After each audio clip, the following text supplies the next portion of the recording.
Welcome to the Successful Life Podcast. I'm your host, Corey Berrier, and I'm here with my friend Jason Julian. What's up, brother? What's happening? Good to see you. Yeah, you too, man. So, Jason has been a very dear friend of mine for several years now. I don't know how long, and has helped me through several times, helped me through issues that I've had in recovery, or even actually, you even coached me on when I was going to give a talk to give my story, and you really walked me through the way to do that. And I'm really grateful for you. And it's mutual, man. Well, I appreciate that. So, Jason, for those that may or may not know you, just give us a bit better background on yourself and the business and all that good stuff. All right. So, since we're talking about recovery, I did not get into HVAC until after I was already in recovery. Okay, I didn't know A that. little background on myself. I grew up in a family business. My father owned a cabinet shop, and we did high-end custom cabinetry all over the United States, even outside the United States. So quality was such a big key of our lives of doing things the right way. So I grew up in a family with high expectations, and my family has always been involved in the building trades of some sort. My uncle and cousin are home builders. My father was a home builder until he broke out and started doing cabinetry. I have another uncle and cousin who were plumbers. So being in the trades has always been a part of my DNA. And at a time in my life, after a serious bout with drugs and alcohol, I was given the opportunity to work for a guy in heating and air. And I was actually disabled at the time. I'd had a really bad car accident and was disabled for many years. And the year I got sober, I'd been in jail a few times. And the third time that I got out of there, I really started making recovery a part of my life. And 6 months after my last time of using, I got a part time job as a heating and air apprentice. Knew nothing of the trade whatsoever, but I had changed my people, places, and things. I did not have the same associates around me. So I was ready for something new and I was soaking it all up. By the time when I got out of jail, I didn't have a job, I didn't have a phone, and I didn't have a car. And 6 months into being sober, I got an opportunity to work with a guy doing heating and air. And he started teaching me all about it. Up until that point, go ahead. You're going to ask a question. Well, so I was just going to ask. So you've been you've been sober a little over 12 years at this point, right? Now, yeah, just celebrated 12 years, December 7th, Pearl Harbor Day. It's amazing. So I want you to take us back to what led you up to that getting sober point.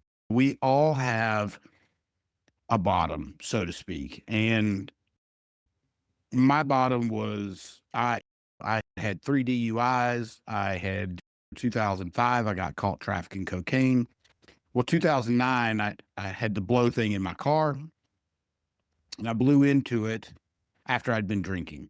And the it immediately reports to the DMV, and you have to explain yourself. And quite frankly, Jason, I'm really shocked that I walked out of there with a driver's license. The lady said, if you ever come back in here again, you will never drive again. And so that was my, I had a choice to make. I could either go down this shitty road that I'd been going down, or I could make a change. And so that was my bottom, if you will. So when was that for you? What happened? Well, it's it's chopped up. It's a big long story. I don't know Let's if hear we it. have time for all of it, but I'll try to keep the key details there. So I started drugs at a very young age. Like I mentioned earlier, my family, very high achievers, very quality minded, lot of expectations. And at a young age, I didn't fit the mold. I didn't feel comfortable, even in my own family. I'm not into sports. All my older brothers, I have three older brothers. They were all into sports. They were really good at sports. I was not. Um, I never felt really comfortable growing up as one of Jehovah's Witnesses. We were different than most of the kids we went to school with. So there was this all a feeling probably as far back as I can remember that I'm different. I'm not accepted. I'm not there because I didn't get involved in some of the things that most kids that I was growing up with did. No birthday parties, no Christmas gifts, and all that kind of stuff. And so, even though my parents did a good job of explaining to us why we didn't participate in those things, I always felt left out, different, not good enough. And so, when I found drugs and alcohol at an early age, man, it was great. I didn't have all these expectations on me from my dad and from associates and friends. I was free. So I felt a sense of belonging because there I was. My family's doing this and my dad expects this. When I got loaded, man, it was all I felt comfortable in my own skin. And that was a lifesaver for a long time because I was I've always been a happy person and enjoyed where I'm at, but inside, the real Jason inside was always feeling left out, not good enough, that kind of stuff. Well, man, you give me some kind of substance, it doesn't really matter what it is, something that changes how I'm feeling, man, I was all over it. So I was instantly attracted to that euphoria I got when I put substances in my body. So, started drugs early age. My dad took my brothers and I out of school early, so we stopped going to public school and we started working full time. Ever since I was in kindergarten, we would walk to my dad's shop after school to clean up and work, so we've always been involved in working. But the last year I was in public school was 7th grade. I got pulled out of school and started working 40 hours a week and doing a correspondence school. And so anyway, let's get back to what you're talking about. Drugs were always mostly a part of my life, and I had successfully used without getting caught or in trouble for many years. And what kind of drugs are we talking about? Well, I had tried alcohol was the first. Alcohol was readily available in my home. So sneaking a little bit of alcohol was easy and it was always available. But I think I was probably 12 years old the first time I smoked weed. And I found a kid at school who I knew he hung out with my older brother and his older brother, and that's how I knew. I had a brother that used drugs, and so I always looked up to him and wanted to be like him. So I gravitated towards that type of environment. So I started with smoking weed, and there was other things available. Like I said, my older brother and his friends did drugs, so sneak into his room and, oh, what's this little white powder? I got introduced to cocaine and methamphetamine was around the little town that I was at. I stayed away from all the pills and things like that. I didn't do any kind of opiates for a long time, but I tried everything else. LSD was around. I gravitated towards the group that was having fun and doing this stuff. So I had tried almost every drug that I could, except for heroin and opiates by the time I was 15.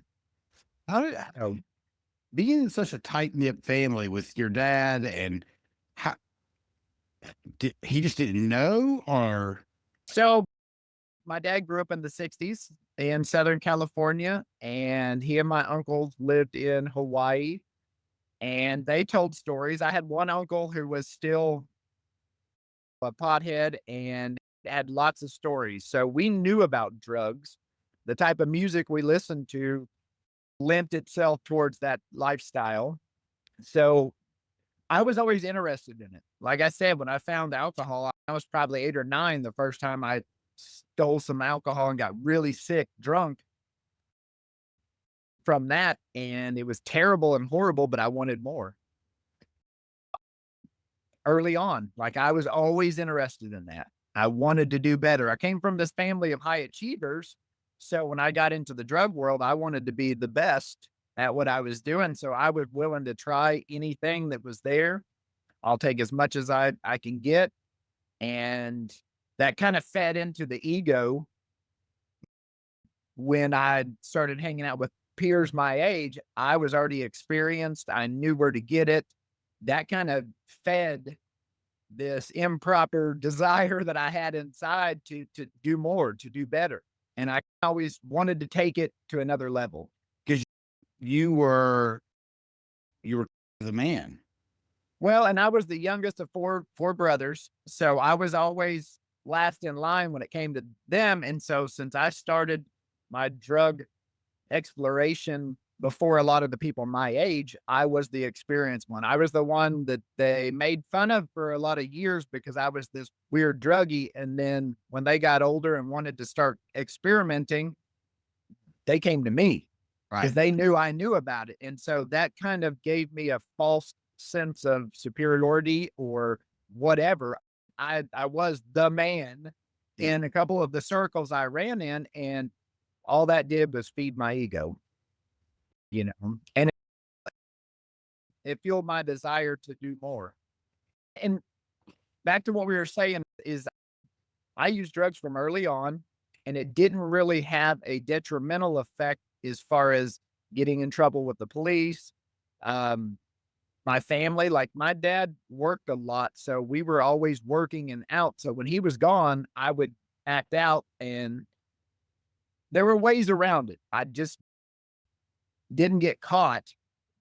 I was slick enough to find my opportunities, and I used them really well. I would So when's the first when was the first crash? When did it first cause you problems? It's funny you say crash because I was involved in a really bad car accident in 2010. By this time, I was married and had 2 children. And at one part of the story that I didn't tell you is when I when my wife got pregnant with our first child, which was 2004, because she got pregnant, I decided I wanted to change and do something different.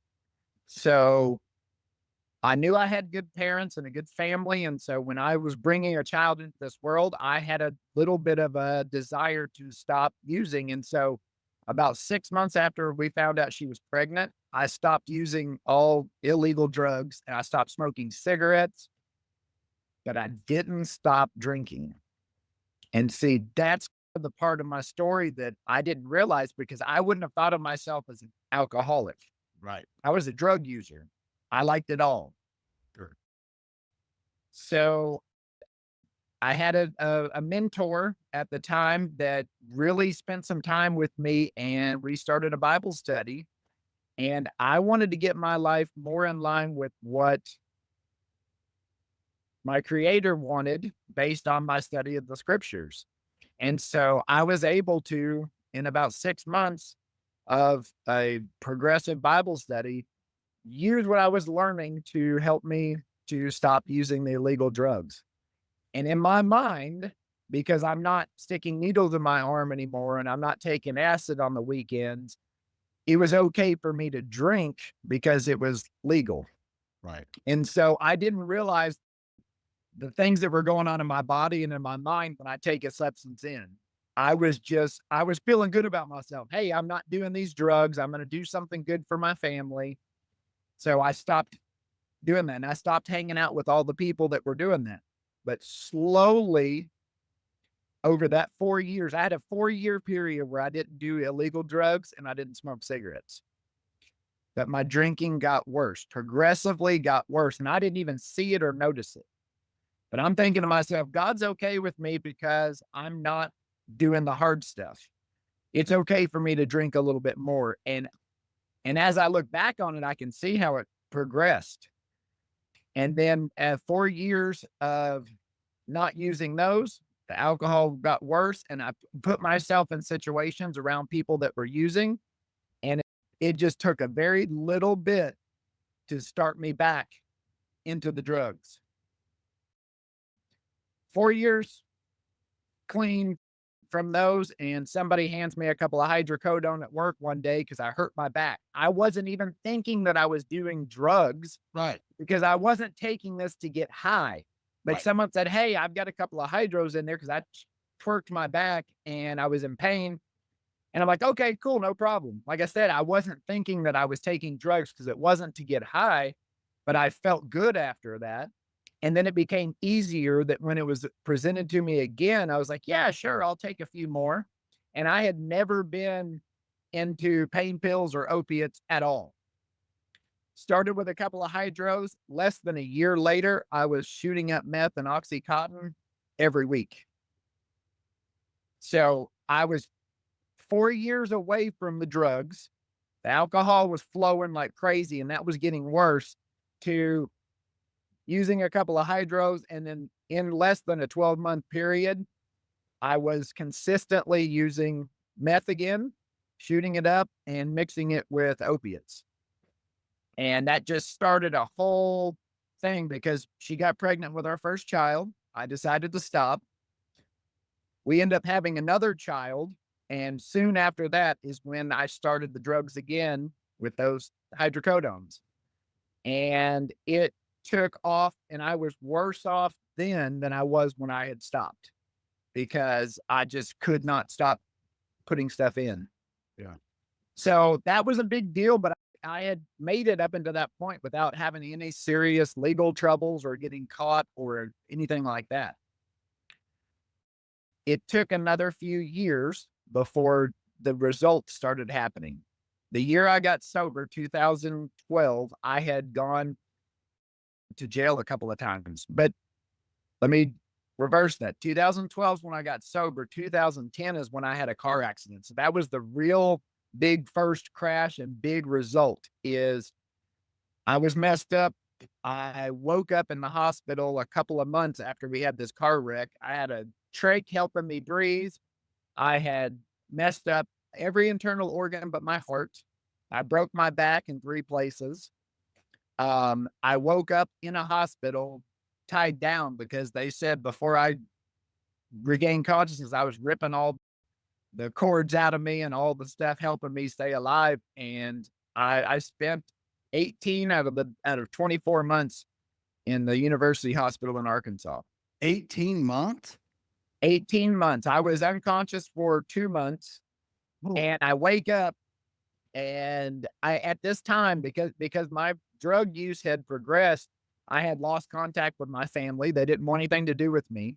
So my dad, brothers, mom, aunts, uncles, cousins, nieces, nephews, I hadn't had contact with them for a couple of years. And when I wake up in the hospital, they're all standing around me, thinking I was about to die. They didn't know what was going on. Broken back. I lost a third of my liver, a third of my colon, a kidney, my gallbladder, my pancreas was detached. I was in bad shape. So that was the first big consequence of my using that had happened. so And how did you crash the car? Yeah, I know you were intoxicated, but what happened? so I didn't actually crash the car. An associate of mine was driving my car.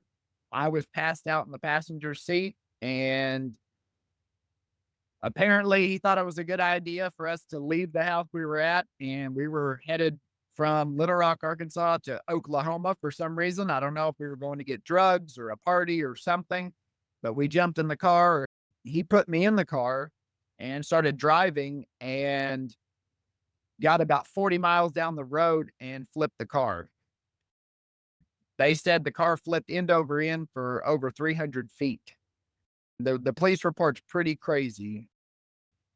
And I had stayed in the car. He got ejected from the car, and he spent about 2 weeks in the hospital. I spent 18 out of 24 months in the hospital.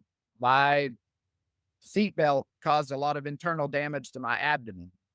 And like I said, I can't really remember 2 weeks before that accident. I was on a heroin binge that lasted for a couple of weeks and ended up with me in the hospital. So Just curious, what was the bill from 18 months in the hospital?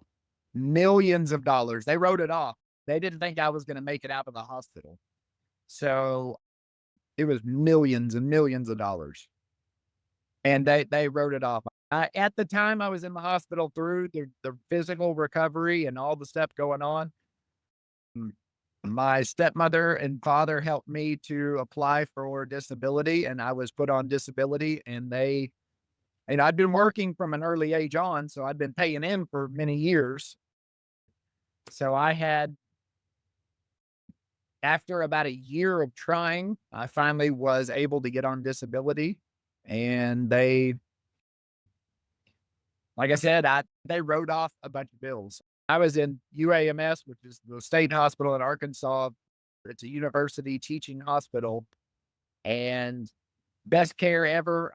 They were great, but at that time, they didn't even think I was going to stay in recovery. I remember my dad telling me years after I got sober that the nurses and doctors were telling him, "Hey, this kid isn't going to make it. He does not want to stay sober." Had so much physical pain that I left the hospital on pain medicine. They gave me Okay. a they gave me a prescription for fentanyl. So I'm in there for heroin and whiskey, car wreck, and I leave with a legal prescription now for fentanyl, which I'd already been misusing for quite some time. And so being a drug addict, my body doesn't know if it's prescribed or not.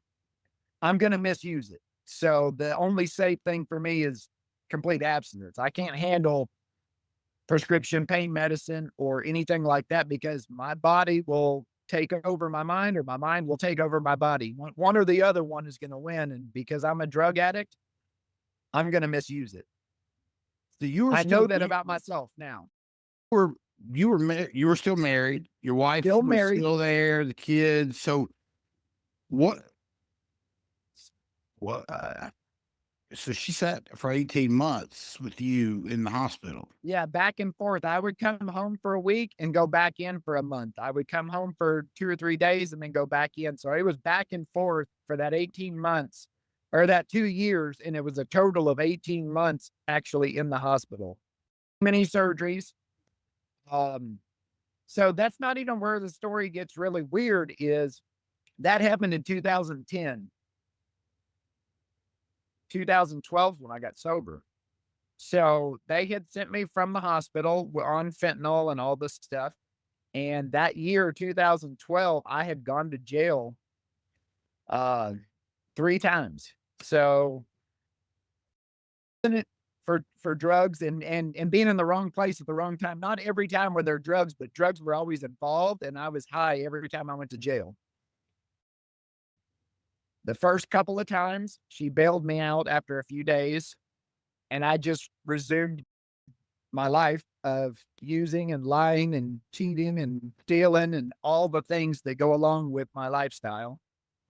And the third time that I went to jail, which was December 7th, was the last time I used. She left me in there. So I stayed in there for several months. And it took about 2 weeks of being in jail that I finally was ready to ask for help, ask a higher power, ask God for help to stop what I was doing. I had been involved in recovery for those 2 years. So I was going to recovery meetings, but I wasn't staying sober because I had a legal prescription for drugs. And so I could never get the substances out of my body long enough to actually rely on God's strength to help me to stay sober. And so I went through all the withdrawals in jail, violent seizures and like just it was terrible. I was in bad shape for the first 2 weeks after going to jail because I had nothing in my system and I had to go through it and just I was man, I was pretty messed up. But because I'd been going to recovery meetings for quite some time, for about a year or 2.5 years, I was finally ready. I started using the experience, strength, and hope that other people said in meetings. And the funny thing is, the jail that I went to was on the backside of the jail, about 100 feet away was the recovery house. So I was in jail wishing I was at the recovery meetings with everybody in there because I'm so close, yet I'm in a block wall, man. I'm so close to where the recovery was. I just couldn't get there. And I was finally, my circumstances finally made me willing to try something new. And that something new was praying about it and then working in harmony with my prayers. Like I really wanted to live at that time. So that started my journey into real recovery. Cause up until that point, I'd never worked any steps. I didn't admit that I was powerless over any of it. And 6 months later, I got a job part time with a guy doing heating and air. So at that time, I was ready. I had no friends. Like I said, no phone, no car, no job, nothing. I was still disabled. So disability was helping pay my bills. So I focused on recovery and I focused on HVAC. So having something to do in recovery was very instrumental because I'm used to always running and gunning and scheming and trying these different things that now I had something. I had my recovery meetings and I had heating and air. And I was so ready to start something new. So I dove right in. This guy was a one man show with a helper. His helper didn't show up. So that's how I got the job. And I could only work so many hours per week. So I worked part time for the first year and a half of doing HVAC. I worked 10, 11 hours a week. And when I wasn't working with him, I was reading books. I grabbed his refrigeration books and started reading, and I didn't understand any of it. I didn't know anything about electrical. I didn't know anything about the refrigeration cycle, but I was slowly on the job training, learning how to change parts. So I was a parts changer for a long time, not understanding why I'm changing these parts. I would just go, we would diagnose that it's broken. I would get the part, wire for wire, change it out, but I didn't really understand. So as I'm reading these books and it's not making sense, but I'm doing it every day, slowly and surely, some of it started to click. And I developed a passion and a love for it because when you're a heating and air guy and you go to somebody's house, they have a problem. You're there to fix it and get them back up and running. And there's a good feeling when it comes to doing something like that. I'm now the hero of Yeah. this family who has no air and it's 100 degrees outside and everybody's sweating, the dog's panting, and nobody's happy. And I come and do my thing, and now they're all happy again and they give me money. Right. So I fell in love with it. And I really, like I said, I'd gotten rid of all my old friends and associates. The first couple of years of being sober, I still didn't have contact with my family. They didn't believe that I had changed. Sure. Well, there's a So lot of I proof there that you and I mean, right? yeah, so no real contact with my family, my dad and brothers and mom and all the family that are close knit. I wasn't a part of that. The only people I had in my life were my wife and my two daughters and my recovery friends. And recovery fellowship and connection was so huge because now I had people that didn't have expectations of me. They loved me, even though I had done things that were terrible and horrible. And they kept teaching me that, hey, that's something you did. That's not necessarily who you are. Who are you, Jason? What are you going to do about it? This happens. You can do this, or you can not do this, or not do this. What are you going to do? My sponsor was really big on not giving me advice and telling me what to do.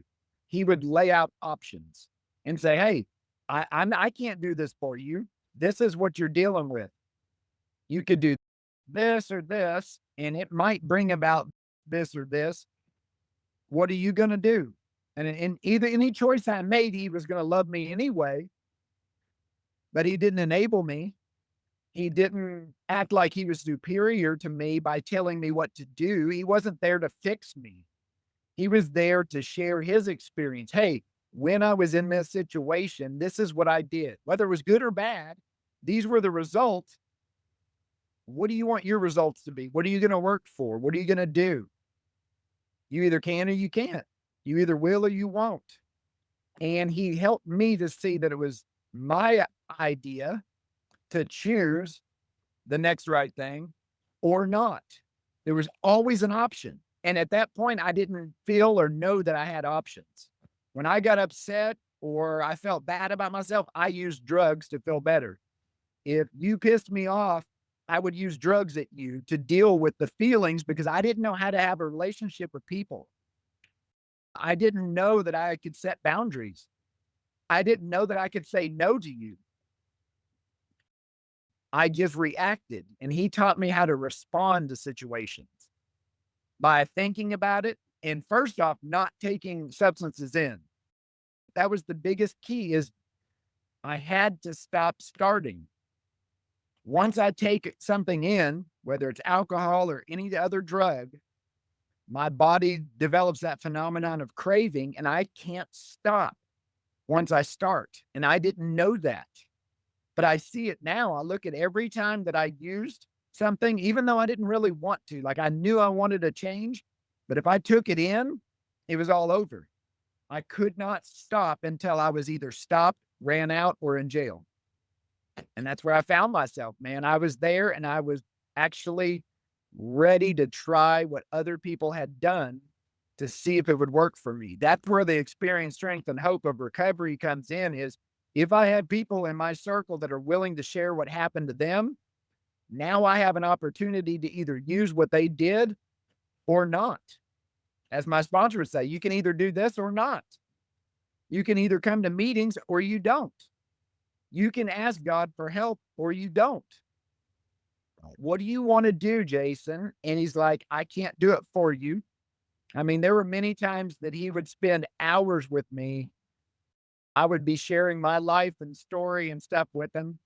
And he wouldn't say, oh, you should do this, or he would just listen and say, you know what, man, I felt similar. This is what I did. Or, hey, you know what? I don't have any experience with what you're dealing with, but I know somebody in recovery that does. Let me call them and see if it's okay to give them your number or give you their number. Maybe they can help you with their experience. Maybe not. It was always a maybe or not. And it taught me that if I really want something bad enough, I'm going to put in the work to get it. And the other thing is there is a power outside of myself that can give me strength when I need it if I choose to ask for it and then work in harmony with that prayer. I can't just have the prayer of, oh my God, I'm feeling terrible. I never want to do this again. It's more like, hey, I need help. I'm willing to do it. If my sponsor says, hey, it might be good to volunteer some of your time and go clean the toilets at the recovery house, that was my opportunity to serve the other people. I don't want to clean that nasty toilet from a recovery house. Right. But I learned that if I did that, I was staying out of myself. I was giving myself something to do and it was benefiting others. And that was the key that my sponsor helped me to see is if I could benefit others, now I'm useful. Now I'm not a piece of shit. Right. Now I'm not so far gone that I can't be of service to somebody else. And that's where the recovery helped me the most was learning how to be involved in service, serve my fellow man, be there for somebody else. So when did, and I can understand everything that you're talking about, and you're 100% correct. So when did you start to see, for me, it was really hard to see the promises when I first came in. So when did you start to see the promises? And for those that are listening, if you don't know what I'm talking about, whenever you get into recovery of the 12-step program that we're referring to, uh, there's promises that come after certain periods of time. Sometimes those promises come quickly. Sometimes they come slowly, but they do come as long as you work for them. as long as you work for them. Right. Yeah. So that was a very instrumental part of working with my sponsor is going through those promises that the book talks about. Selfishness will disappear. The right thought will come intuitively after working the steps. So part of my steps were recognizing what I was powerless over, which is damn near everything, Yep. except for my own choices. That's right. And when I start doing these things, man, it did. My fear of financial insecurity left. I have a job. I can work for what pays my bills and what feeds my family. I stopped looking for how it benefits just me. How is this going to benefit other people? It was a total the, the recovery book that I refer to calls it a psychic change. It's a psychological adjustment from the way I used to perceive things to a way of how can I be of service?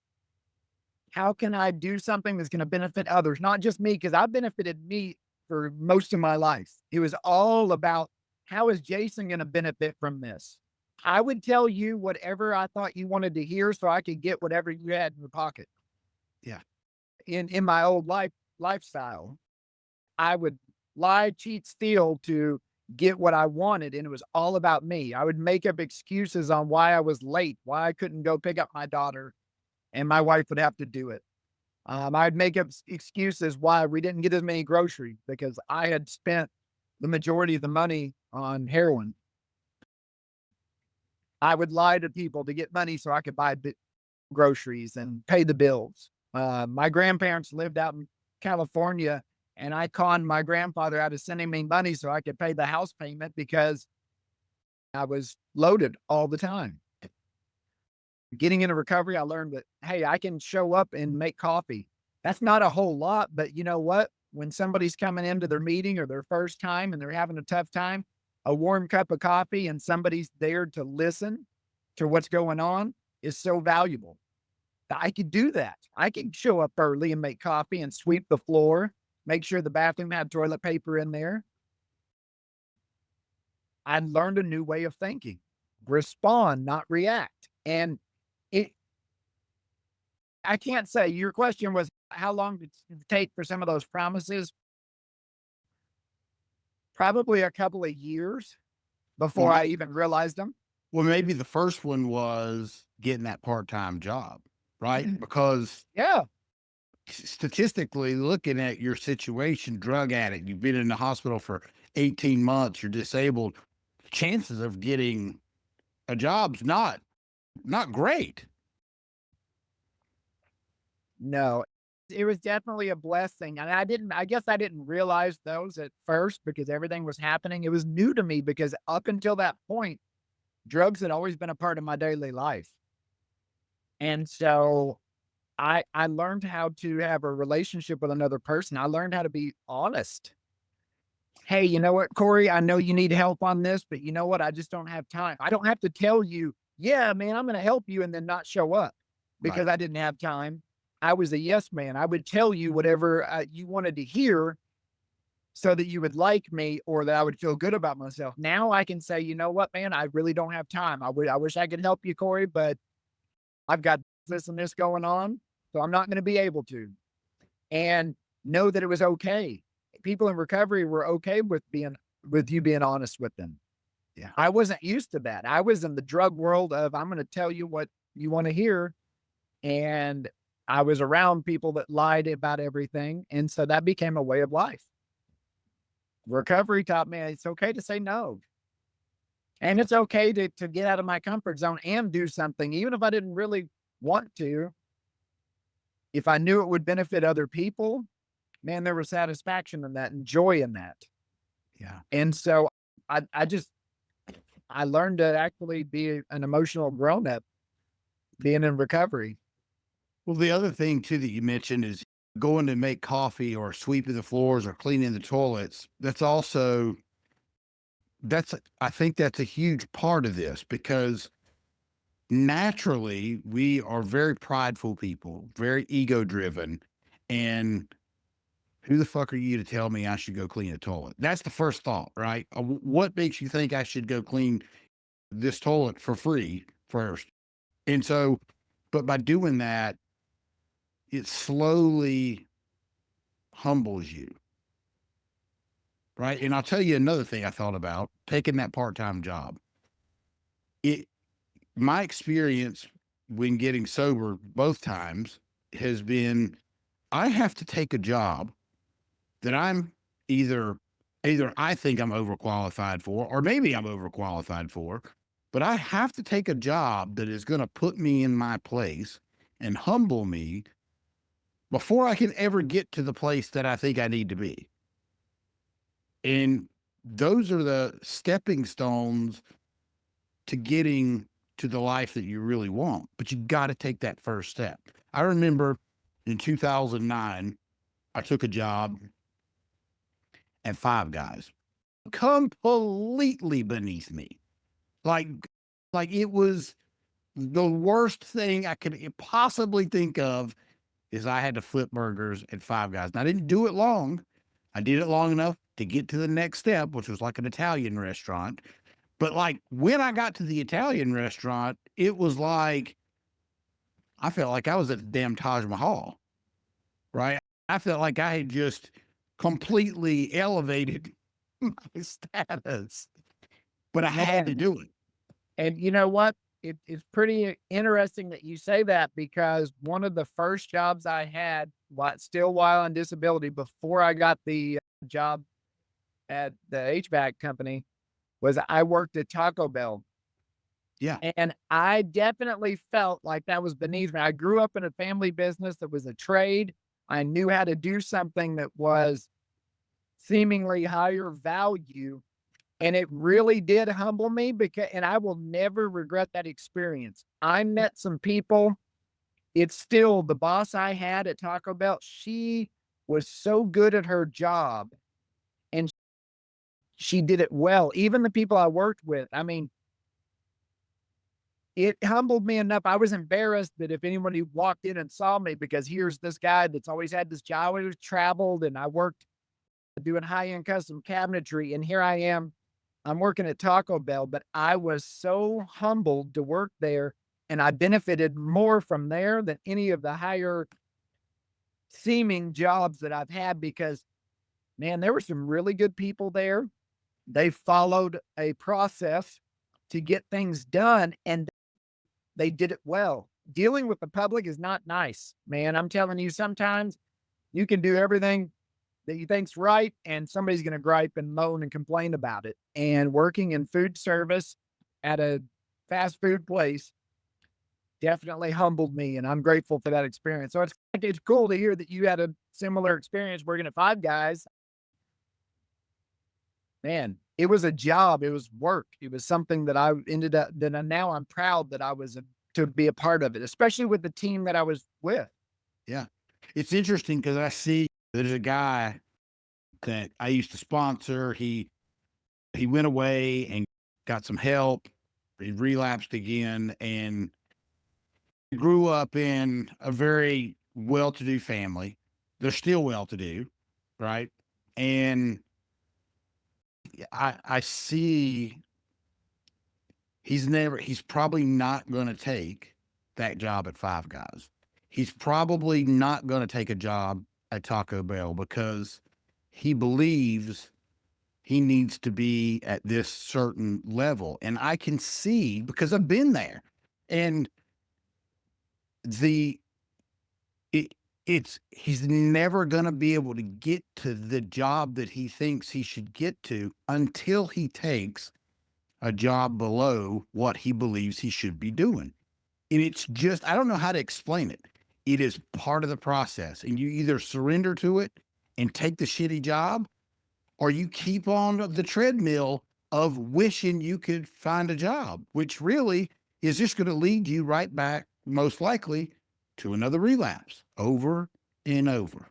It reminds me of one of the vacation movies where cousin Eddie was out of work and he said, "So you're still out of work?" He's like, "Yeah, I'm holding out for a management position." Exactly. Humility is not fun while it while we're being humbled in a situation, but what it builds on the other end is so much greater than what I went through. Yeah. I can't speak for anyone else. I can speak for myself. Being humbled and going through a situation that I felt was beneath me helped me learn that nothing is beneath me. I own a heating and air company here in Heber Springs, Arkansas, and you know what? I clean bathrooms here. I sweep up, I clean up trash. If I show up on a job and my guys are working really hard, I will be the cleanup man. I will go pick up the trash. I will sweep. I will carry it to the dumpster. I will get dirty. And not to, oh, look at me, look what I'm doing. It's more of this needs to be done. Somebody else is doing something else. Man, I'm not too good to do this part of it. And that's a huge part of my life now is I'm not too good for anything. I am very grateful to be alive. Yeah. 100%, dude. And look, that also shows your team members that, oh, he's not the boss that just says, hey, you need to go do this. It builds a culture of, the employee that sees you do that, they can't not do it because you've done it. Yeah. Right. I mean, And that's one of those things that my dad taught us growing up. My dad, I had to go. I was telling you when I was in kindergarten, we walked to my dad's shop after school and we would clean bathrooms. We would take out the trash. That started early on. And the cool thing about my dad is he was the owner of his company, but I saw him doing some of the so-called menial tasks of cleaning something out, the stuff that nobody really wanted to do. That's not the fun stuff or the glamorous stuff. And that did help us respect what he asked us to do. And so I incorporate that here at our shop. There's nothing that's too good for any one of us to do. Don't care. Titles and positions don't mean what some people think they mean. That just means you're in a higher level of service. right. I am here to serve the people here, not the other way around. They're not here to serve my needs. Like you said, hey, you go do this. It's more like, hey, help me. Let's get this done. Let's do this together. Yeah. And, you know, Well, and I think, Jason, that explains or is a good illustration of why your business does what it does and why it's been successful is it's not a sale. You show up to the customer's house just like you showed up today. And the goal is to solve the problem and get paid, but not get paid for solving the problem. Does that make yeah, sense? absolutely. And you know what? That's one of the things that I love about this is because I'm not salesy and and I have learned that in this trade, in any trade, a person has to be a salesman of some sort, salesperson to get the job done because that's what keeps it going. But when you go in and you show somebody, I'm here to solve your problem. And one of the things that I love about my approach when I'm dealing with a customer is you tell me what you want. Corey, what's your main focus in on this next project? What do you want to get out of it? Okay. So I take your feedback. You tell me you want this, you really have to have this. Okay. So let me present some options for you. You said, I want this and this. This option has this and this. This other option has this, and then something else that you said you would like. This other one has even more. What do you want to do? What's your priority? This one costs this much. This one costs this much. This one costs this. I can do all of them for you. You're going to have to make the choice and choose which one you want. This level gets this. The cool thing is all the options I presented to you are going to work. And I'm going to back them up because we're going to do this to make this happen. And we're going to guarantee and warranty this. What do you want to do? And most of the time, people can feel comfortable at any choice. And I want to make you comfortable. I don't want to push a brand like with HVAC. I don't care what brand the company or the customer chooses because they're going to get the same level of installation and service no matter which brand they pick. I don't make the stuff. Right. Even my supplier, my territory manager doesn't make it. He works for that company. So of course he wants me to sell this particular brand. I really don't care. I give the customer the option and say, this is going to do, this will do this, and this will do this. Any of the choices will work. And you know what? I even tell customers, even if you choose to go with another company, please make sure that they're giving you this and this is what you asked for. Now, the price that another company may give you may be better than what you're seeing from me or not. But if it is, make sure that you're getting this one. This is something you have to do. In this project, this is a non-negotiable. This has to be done no matter which brand you pick, no matter which company you pick. If they're going to come in at a lower price or you feel comfortable with them and they're not going to do this, I want you to know on the front end, you're not getting what you need. So, Well, also though, Jason, the product is the product. The really what they're paying for is to make sure that product gets installed correctly. yeah, And if you're paying somebody that's got a cheaper price, you can't guarantee his installation. You can guarantee your installation. absolutely.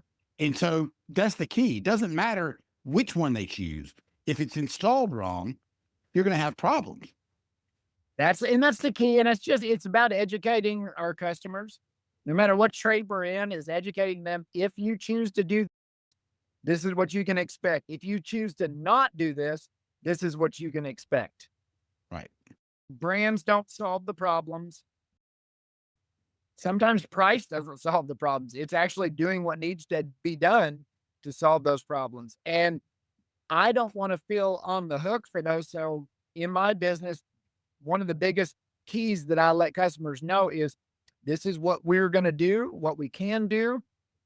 Is this something you want to do? And letting them be a part of the decision-making process, because they may want a like for like replacement, but I don't know who did the load calculation on the house or if one was ever done. I don't know if they built the duct system to handle that size. So when I go in and offer a customer, we're going to do a heat load. If you agree to have us work for you, I'm going to come back in and double check after we shake hands and make the agreement that what I'm presenting to you is going to actually work. If it doesn't, we can adjust from there, Right. because there's been several customers lately that we have gone into and we have put considerably smaller air conditioners in their home than what they currently had, because the load count came out to this. The duct system could only handle X amount of airflow. I had one lady that just recently, we dropped her total heating and cooling load by 2 tons from what she currently had. Okay. She had 6 tons of heating and cooling for this house. And after we did the load calculation, we came in and it came down to 4 tons. I met her 2 weeks after the install at a local store here, just last week. She said, my house has never been this comfortable. There are no hot and cold spots. And she said, I don't get a big blast of heat and then it get cold and then kick on. She's like, the thing constantly runs, but I'm comfortable. And so we took an uncomfortable situation that she had. She needed 2 systems replaced. We did it for her, coming in small, and it was hard for her to grasp when I told her that the capacity that we're putting in is less than what she had. I showed her that she liked the data from showing her why I choose to put this in. I just told her if she wasn't comfortable with this, maybe she could find another contractor that'd be willing to go like for like. And she goes, but I wasn't comfortable before. I'm like, well, then you've got to make that decision, because that's what most of the contractors around our area are like, well, it must be right. It's been working for years. Well, she Right. told me herself it wasn't working for years. It was working, but she wasn't comfortable. Yeah, I'm in the business. it was also overworking if it was 2 tons over. Yeah, well, and it was a waste of electricity and energy sources. She was uncomfortable. So presenting options that meet all of those are what make me the happiest. When I can come in and show somebody, hey, this has been wrong for as long as it's been in, but we can make it right. And this is what we're going to do. Yeah, it's going to cost this much to get there, but we can do this for you. And then when the results come, oh man, it's a good feeling that a year or two after doing this, somebody calls you up and says, hey, I just want to let you know everything's working like you told me. I'm saving money now. I spent a lot more money choosing you on the front end, but it's made itself back in these last couple of years because my electricity bill is down here and my comfort's up here. Right. I didn't know it could be this. I was scared to spend 20, $30,000 on this when another guy gave me a bid for 15 or 10. And you told me it was going to be this. And she's like, it is. This is amazing. And that gives me some great satisfaction is I don't want to just be a salesman and sell somebody a product. I want to fix their problem. I want to solve it and give them a solution. And I get more joy out of that than any than the excitement of the sale. There is an excitement when somebody buys something from you and there's endorphins that kick in and there's things that go on, but it's the year or 2 or 3 or 5 years later that somebody comes back and says, "Man, thank you so much. We would have been so unhappy if we'd have chosen something else because this is doing what you said it would do." Yeah, and in the end, that other unit, if you would have switched it like for like, is going to 100% cost them more because the energy savings, if you break all that down to the customer and explain how much with the tax credits, the energy savings, at the end of it, they're spending $5,000 or $6,000 on that unit, opposed to that 15 plus another 15 in energy, right? It is hard for people to understand, but when you break it down and you take the time to explain how it works, it's a no-brainer. Yeah. Well, and that's why I like being a part of a lot of the industry groups that are learning and educating technicians and business owners on how to provide this to the customer because it's a win for everyone. It's a win for the customer. It's a win for the company because they're selling better projects that increase their revenue, but also give the customer longevity and it's good for the industry. There's a lot of improvements that can be made in this industry and being a part of those on the front end helps me feel good at night. Hey, I'm giving you options and whether someone chooses us or not, I'll still shake their hand, see them in Walmart later and be happy and go to bed tonight feeling okay because I gave them honesty and I gave them options. It's their choice. And recovery has taught me I'm not responsible for their feelings. So, or their decision, and it's out of my control. So if I offer and allow them to either accept or decline, the responsibility lies on them. My responsibility is giving them the right factual information and then being able to deliver on the promises I told them. That is my responsibility, and that's up to me. But the choice of what somebody wants to do, man, I can't carry that around. I have so many other things in my life that weigh me down. I don't need the responsibility of their decisions. Well, and how much easier is it, Jason, to walk into a house with that mindset opposed to I got to make a sale? It's a Yes, totally different experience. absolutely, absolutely. That's one of my favorite things is when I get an opportunity to sit down with customers, especially with both customers, both decision makers in the house or more. Sometimes there's more. Sometimes there's families that they all combine and own a property and they've got to make this decision. If I can sit down and talk with everybody involved in that decision making process and listen to their concerns, listen to their desires and wants, and then show them solutions, everybody feels good about it because they either make the decision to do this or not, but they've gotten all those answered and taken out. And that alleviates me of the responsibility. I don't want the responsibility to make their decision, but I do want to be able to offer several solutions and know that no matter which one they pick, I can deliver on my end. That's key for me in my business. And that's what I try to help train others. I'm not great at it. I don't have the processes lined out the best way yet, but I'm working on it. Yeah. Progress, not perfection. Progress, not perfection. That's right. And one of the key things that you have said is not having expectations for anybody. And sometimes it's hard to do because we do especially put expectations on human beings. And if you do that, you're going to be let down at some point. Yeah, absolutely. Absolutely. And it's almost counterintuitive to keep those expectations down, especially when you're involved with a lot of people that have a lot of expectations and you see the misery in their lives and their unhappiness because they have these and they don't see how simple it is to discard those expectations to make the serenity level rise Yep. and do all we can for the day. That's the other thing is I'm only given so much time in any one day to do what I can. What am I going to do with it? My sponsor was like, "Hey, you've got this. What are you going to do with it? You going to save it and keep it all for yourself? Are you going to give a little to others? Or are you going to do nothing? Just look at it. You have that choice today, Jason," is what he would say. Choose wisely. The benefits or the complications are going to come based on your own choices, but you have the ability to make those choices. What are you going to do? That's right. Yeah. And it's up to you. Yeah.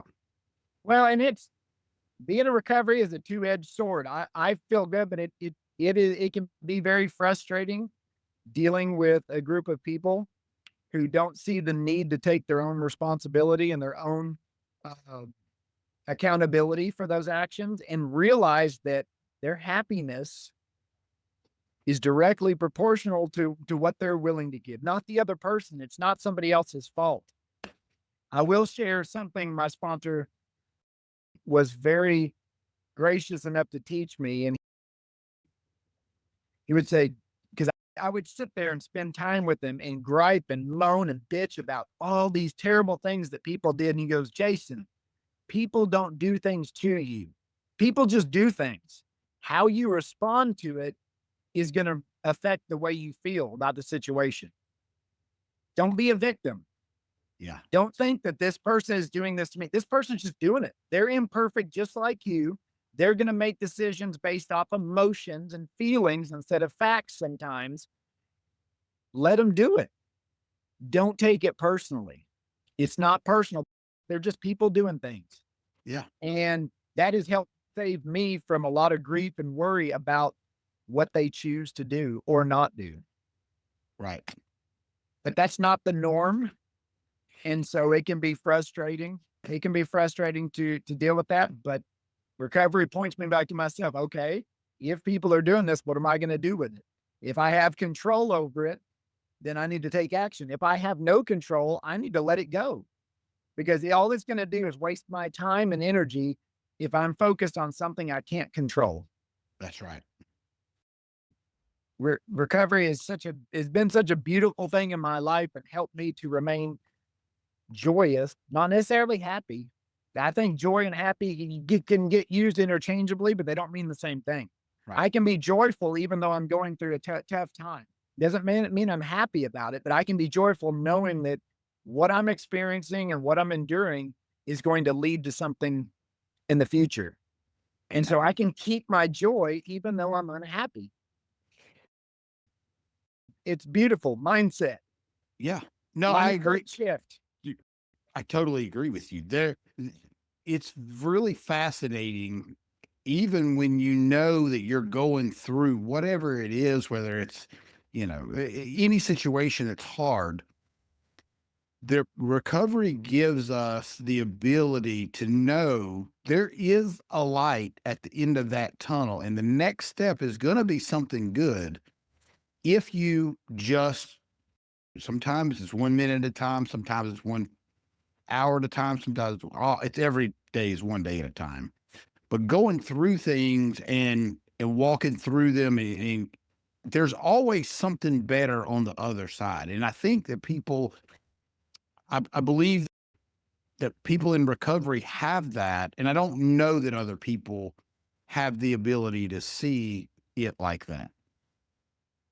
I experienced that too. And all I can do is follow what others who have been through it before me, share my experience with it, my strength, and hope that it can be. But ultimately, it's up to that other person or persons to choose. And just like my family went through a lot of stuff when I was in recovery, and they were just so worried about what was going on. It was out of their control. I had to make it my own. So I have to do that with other people and realize that they have choices to make, good or bad. It's going to benefit them or not, and be okay with it because it's out of my control. Yeah. So, Still hard to grasp sometimes. oh yeah. And it's hard when you have a big group of people owning a business. It has its own challenges and problems. And it really can affect the day if I allow it to sink in there. Yeah, but it's your choice. Absolutely. Absolutely. Yeah, it's your choice. Well, Jason, I've learned a lot today. A lot of stuff I wasn't totally even aware of, but I know that we're getting towards the end here, and I just got to tell you how grateful I am that we got to spend this time together today and got to hear this journey that you've been on. Some things I didn't know, and then some things I did. But if somebody wanted to reach out to you, maybe somebody hears this and maybe they are struggling, whether it be in business or whether it be in recovery, where would be a good place for them to reach out to you? Probably